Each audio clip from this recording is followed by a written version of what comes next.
సుధాకర్ రెడ్డి గారు నమస్తే సార్. నమస్తే అండి శ్రీకాంత్ గారు. రెడ్డి గారు, గవర్నమెంట్ వచ్చేసింది. అలాగే చంద్రబాబు గారి ప్రమాణ స్వీకారం అయిపోయింది. అలాగే తర్వాత మంత్రుల ప్రమాణ స్వీకారం కూడా అయిపోయింది. ఎలా ఉందంటే బయటంతా డిస్కషను ఇవన్నీ ఇచ్చేశారు, మంత్రి పదవులు అయ్యి ప్రజలందరూ కూడా ఇప్పుడు ఎవరికి ఏ మంత్రి పదవి వస్తుందనే దాని మీదే రకరకాల డిస్కషన్లు చేస్తూ ఉన్నారు. అండ్ మీరు మీరు కూడా చూసుంటారు, వాట్సాప్లో కానీ మిగతా వాటిల్లో కానీ వీళ్ళకి ఆ మంత్రి పదవి ఇచ్చారు, ఈ మంత్రి పదవి ఇచ్చారని డిస్కషన్ జరుగుతూ ఉంది. ఎస్పెషల్లీ అందరికీ ఇంట్రెస్ట్ ఏంటంటే అండి, పవన్ కళ్యాణ్ గారికి ఏ మంత్రి పదవి ఇచ్చారు. ఎందుకంటే పవన్ కళ్యాణ్ గారికి డిప్యూటీ సీఎం ఇచ్చారు. డిప్యూటీ సీఎంగా చూస్తే ఓకే, ముఖ్యమంత్రి తర్వాత ముఖ్యమంత్రి అంతటోళ్ళు అంటారు. కాకపోతే మనం రాజ్యాంగంగా చూసుకుంటే దానికి ఏం పెద్ద విలువ లేదు. కాకపోతే ఒక్క డిప్యూటీ సీఎం ఇస్తే పవన్ కళ్యాణ్ గారికి ఉన్న స్టేచర్కి అది సరిపోదేమో. ఆ డిప్యూటీ సీఎంతో పాటు ఆయనకి హోమ్ మినిస్టర్ ఇస్తే బాగుంటుందని చెప్పి అందరూ మాట్లాడుతూ ఉన్నారు. ఎందుకంటే ఆయనకి కూడా హోమ్ మినిస్టర్ ఒకటే ఇచ్చారనుకోండి, అందరు మినిస్టర్లతో కలిపేసినట్టు. అలా కాకుండా home minister come deputy CM ఇస్తే చంద్రబాబు గారి తర్వాత ఆ స్థానంలో పవన్ కళ్యాణ్ గారు ఉన్నట్టు కూటమి అనుకుంటుంది అనమాట. సో అలా అని చాలా మంది డిస్కషన్ చేస్తా ఉన్నారు. మీరేమంటారు సార్? సరే, ఇప్పుడు సహజంగా మంత్రి పదవి అనేది చాలా సంక్లిష్టమైందండి. అంటే మామూలుగా చూస్తే చాలా సరదాగా అనిపిస్తుంది. ఎవరికైనా మంత్రి పదవి ఇచ్చేయచ్చు, క్యాబినెట్ ఇవ్వచ్చు, లేదా డిప్యూటీ సహాయ మంత్రులు, ఉప మంత్రులు ఏదైనా ఇవ్వచ్చు, ఇబ్బంది లేదు అనేది ప్రజలు అనుకుంటుంటారు. అయితే టీం లీడర్ అయిన ఇక్కడ ముఖ్యమంత్రి గారు, అక్కడైతే ప్రధానమంత్రి గారు తన టీముకు సరిపడిన వ్యక్తుల్ని సెలెక్ట్ చేసుకుంటారండి. అది ఒక పద్ధతి. ఇప్పుడు ఎవరికి ఏ శాఖ ఇవ్వాలన్నది వాళ్ళ ఆసక్తి, వాళ్ళకున్న తెలివితేటలు, నైపుణ్యం, జ్ఞానం, వాటిని ఆధారంగా మంత్రి పదవి ఇస్తే చాలా అద్భుతంగా ఉంటది. చూడండి, మీకు చంద్రబాబు నాయుడు గారు ఇప్పుడు మంత్రులకు కూడా శిక్షణ ఇవ్వాలని అన్నారండి. మీరు చాలా మంది అనుకుంటా శిక్షణ ఏంది, మంత్రులు వీళ్ళు ఇంత పెద్ద ఆ, ఓట్లు తెచ్చుకున్నారు, ఎమ్మెల్యేలు అయ్యారు, మంత్రులు, వీళ్ళకి ఎందుకు శిక్షణ అని.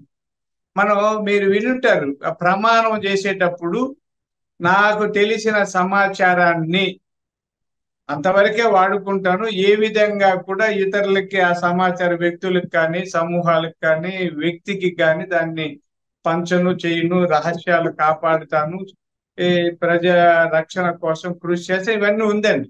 ఆ రాజ్యాంగంలో ఉన్నవి.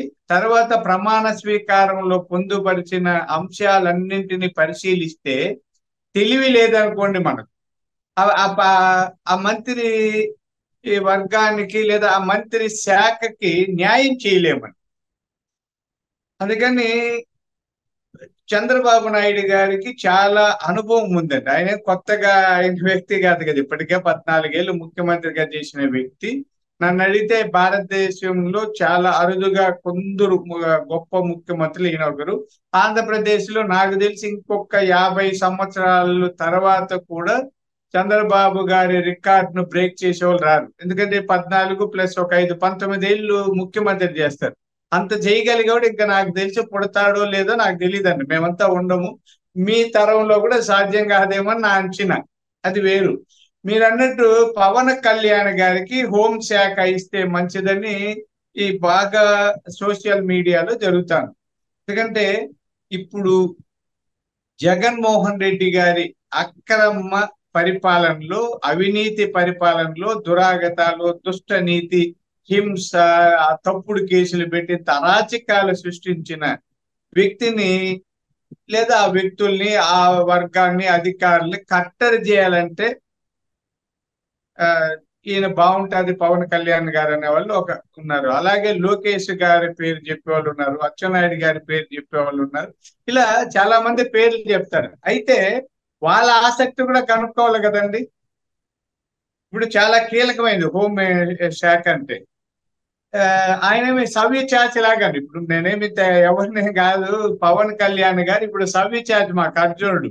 ఈయన శ్రీకృష్ణుడు అయితే చంద్రబాబు నాయుడు గారు, ఆయన అర్జునుడు, రెండు చేతులతో బాణాలు వేయగలరు. కానీ ఆయనకి ఏ పదవైనా ఒకటే. మీకు ఒక చిన్న విషయం చెప్పాలని, చాలా మంది అనుకుంటుంటారు ప్రోటోకాల్ ప్రోటోకాల్, ఆ జనాలు అవి ఇవి అని. పవన్ కళ్యాణ్ గారికి పదవి ఉన్నా లేకపోయినా జనాలు వస్తున్నారు కదండి. ఆయన మంత్రి కావాల్సిన పనిలో, ఉప ముఖ్యమంత్రి కావాలి, ఏమీ లేకపోయినా, ఎమ్మెల్యే కాకపోయినా ఆయనకి జనాల్లో విపరీతమైన క్రేజ్ ఉందండి. మీరు చూస్తుంటారు. ఆ క్రేజ్ ఇప్పుడు ఈ కూటమికి కూడా చాలా ఉపయోగపడింది. అందుకని ఆయనకి ఏ పదవి ఇవ్వాలన్నది ఆయన కోరుకున్న పదవి ఇస్తారనేది నా ఉద్దేశం అండి. అంటే చంద్రబాబు నాయుడు గారు ఆయన అడిగిన పదవిని కాదనరు, ఇస్తారు. అంత అభిమానంగా మీరు ప్రమాణ స్వీకారం సమయంలో చూసుంటారు. ఎంతగా గొప్పగా కౌగిలించుకున్నారు, ఎంత ఆదరించారు. మీరు లోకేష్ గారు చూడండి, ఎంత వినయంగా ఒక పెద్ద అన్నయ్యలాగా పాద నమస్కారం కూడా చేశారు. ఎంత విను అంటే ఏ, ఆయనకి ఎప్పుడు ఎవరు ఇవ్వనంత విలువ, అంటే పవన్ కళ్యాణ్ గారికి ఎవరు ఎక్కడ ఇవ్వనంత, అందరూ ఇస్తారండి పాద నమస్కారం, లేడు వీళ్ళని కాదు. అంత విలువిస్తున్న చంద్రబాబు నాయుడు గారు హోంశాఖ అడిగితే ఇవ్వరా, లేకపోతే మరొక శాఖ అడిగితే ఇవ్వరా, ఆర్ఎన్బి అడిగితే ఇవ్వరా, పంచాయతీరాజ్ ఏది అడిగినా ఇస్తారు. అయితే ఆయనకి ఏది కావాలో ఏమి ఇవ్వాలో ఆయన తీసుకుంటారు, ఈయన ఇస్తారండి. దాని మీద చర్చల పెద్ద, అంటే ఎవరి అభిప్రాయం వాళ్ళకు ఉంటుంది. కాబట్టి చర్చలు అనవసరం. పవన్ కళ్యాణ్ గారు ఏ పదవికైనా అర్హులే. ఆ పదవులన్నీ ఆయనకున్న ఇమేజ్ ముందు కొద్ది తక్కువే అండి. ఇది మనం ఏమీ తప్పు అని కాదు. అంటే రాజ్యాంగపరమైన పదవులు అన్నింటికంటే గొప్ప అనే విషయం చట్టపరంగా ఆలోచిస్తే, సహజంగా సామాజికంగా ఉన్న పేరు ప్రతిష్టలు ఇమేజ్ వాటిలో చూస్తే ఆయనకు మంచి క్రేజ్ ఉంది. కాబట్టి పదవుల కోసం ఆయన అవసరం లేదు. ఆయన ఇప్పుడు కూడా చెప్పారు, నేను చాలా నిరాడంబరంగా రాజకీయాలు చేస్తాను, వాళ్ళ కార్యకర్తలకు కూడా చెప్పారు. కాబట్టి సముచితమైన పదవి ఆయనకి ఇస్తారు, తీసుకుంటారు, అద్భుతమైన పరిపాలన అందిస్తారన్నది మాత్రం చెప్పగలను.